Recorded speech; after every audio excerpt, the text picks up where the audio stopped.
Dahil sa patuloy na pagbuhos ng ulan, ilang mga kalsada at barangay sa Valenzuela hindi na madaanan. Alamin natin ang detalye, magbabalita si Christine Dantes. Christine? Yes, Fred. Tuloy-tuloy pa din ang buhos ng ulan dito sa lungsod ng Valenzuela. Kaya naman maraming lugar na ang binaha. Bagamat yung iba ay passable naman, ay meron din naman na hirap ng madaanan ng ilang sasakyan, partikular nga yung mga single na motor.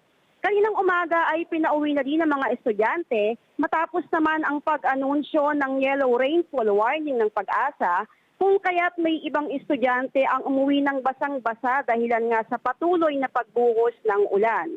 Nakadagdag pa nga sa pagbaha at pagsikip ng daloy ng trapiko ang ilang kalsada sa Valenzuela na sira-sira at lubak-lubak, partikular na sa barangay Gente de Leon at Ugong sa lungsod ng Valenzuela.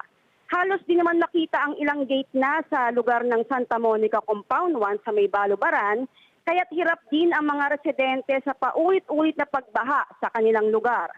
Patuloy naman ang pag-monitor sa ibang lugar bilang paghahanda na din kung kailangang ilikas ang mga nakatira lalo na malapit sa Tolyahan River.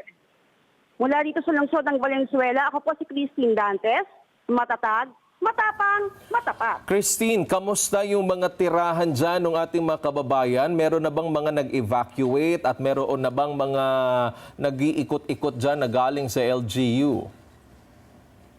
Yes, sa ngayon, Wedge, ay wala pa namang inililikas dito sa mga nabanggit kong lugar. Kaya naman yung ibang mga rescue team natin dito ay naglilibot-libot. Meron din tayo ditong mga truck kung saan nagbibigay sila ng libreng sakay. Dahilan nga dun sa mga ibang lugar na talaga namang hindi na madaanan ng ibang sasakyan. Okay, Christine, nakikita ko doon sa ilang mga footages na ipinadala mo sa amin, barado yung mga imbornal, yung daluyan ng tubig. Meron bang mga naglilinis kahit pa paano para matuloy-tuloy yung daloy ng mga tubig baha? Yes, Reg, dito nga sa may binanggit ko kanina sa lugar ng Balubaran, particular dito sa J. San Miguel, matagal nang inirereklamo ito ng mga residente dahil kung kailan nga ginawa yung drainage dito at yung kalsada, tsaka naman naging ganito katindi yung pagbaha dito. Meron nga dyan, di ba, yung isang bodega na pinasok na nga ng baha at talaga namang masyado ng perwisyo sa negosyo ng mga residente dito.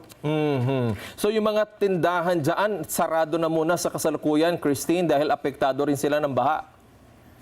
Yes, Wedge. Kaya naman nananawagan yung mga residente dito sa may Balubaran, ito nga sa may J. San Miguel, sa ating butihing mayor na si Mayor West Gatchalian, sana naman ay mapansin at matugunan yung patuloy na pagbaha dito sa lugar na ito. Christine, nag-abiso na ang Malacanang, wala nang pasok yung mga nasa gobyerno at maging mga panghapon ng mga estudyante. Paano yung mga estudyanteng pumasok kaninang umaga?